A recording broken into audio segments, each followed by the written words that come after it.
All right, this is the getting started video for EdPuzzle. We'll start right at the website itself. So the first thing you would do is log in if you haven't logged in yet. Since Eric bought the EdPuzzle Pro edition, we all have access. You log in as teacher and then just sign in here with your Google account. If I do that, I've already got some content in here, so mine might look a little different from you, but the first thing it does is takes you to your home screen. I've let EdPuzzle know that I'm a math teacher, so of course I've got a bunch of math videos that I could look at. I can go to my own content where I'll see the videos that I've made. You can see that not all of them are videos that I've made. That's definitely not me.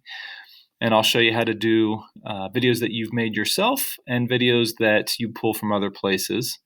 But really, the first thing you want to do is just think about the topic that you want to have these videos for. And then if you already have one made or you're going to make one yourself, all you have to do is go over here to this Add Content button and upload the video. If it's already saved, you've already created it, you just upload it and create a title, and then it allows you to start editing the video. If you don't have one already made and you'd like to see what EdPuzzle has to offer, over here they have popular channels. Pretty much anywhere you can find an instructional video, all these different sites, you can pull from all of those.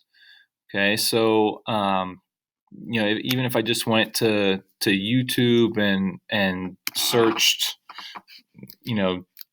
types of clouds, I could find a cloud video and select that and start editing it, start making my own questions embedded in the video. And that's really the great thing with EdPuzzle. So if I were to select this video or upload my own, I would want to start editing it. So I can crop it. If I make my own video, I'm probably not going to need to crop it, but you can play it to see if you need to crop it or not. If you want to maybe change the wording, you found a good video, but they don't word things exactly how you want them worded, you can voice over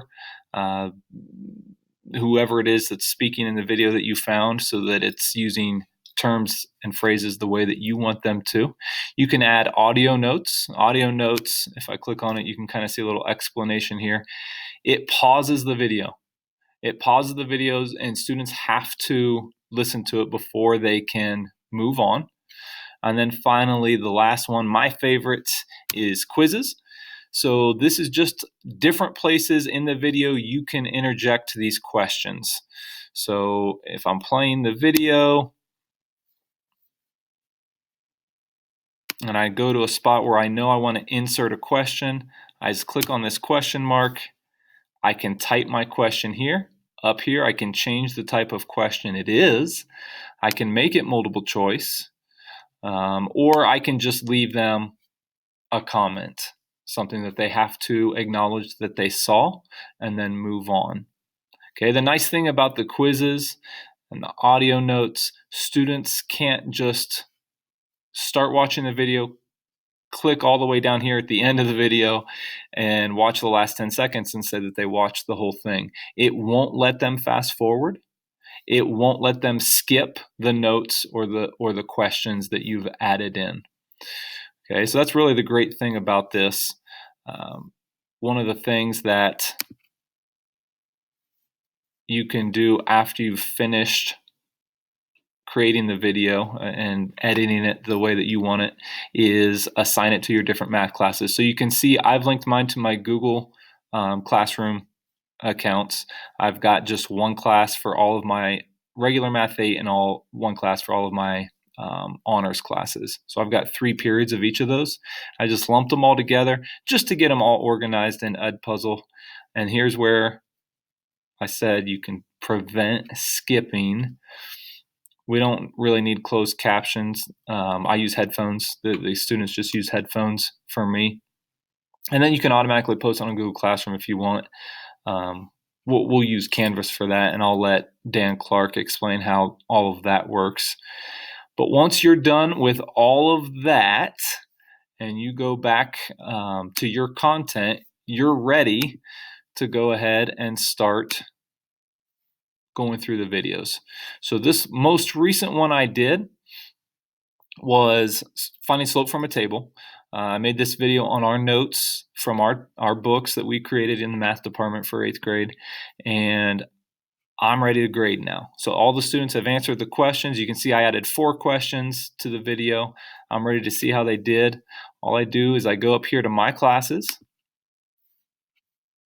click on one of the classes. I'll do regular math 8. And when I click on this, it's going to tell me that I've got this many questions to grade because I didn't do all multiple choice. I did some short answer. It lets me know if the students have watched it or not and what percentage they're at. It lets me know what their grade is if I've graded that already. And it lets me know if they turned it in late or not. Okay, my date range there was those 4 days. I think we started that on Monday of last week and finished it on Thursday. So I can go through there, grade really quickly. I would pull this up and show it to you, except you're going to see all the students' names, so I'm not going to do that. But when I click on this, it lets you grade by question. So I'm not going through student by student. I'm looking at the 4 questions one at a time and grading all of the responses for that one particular question all at once. So it makes grading really fast. Other than that, if you have any questions on how else to use EdPuzzle, make sure you ask myself or Dan Clark. Yeah, hope you enjoy using it.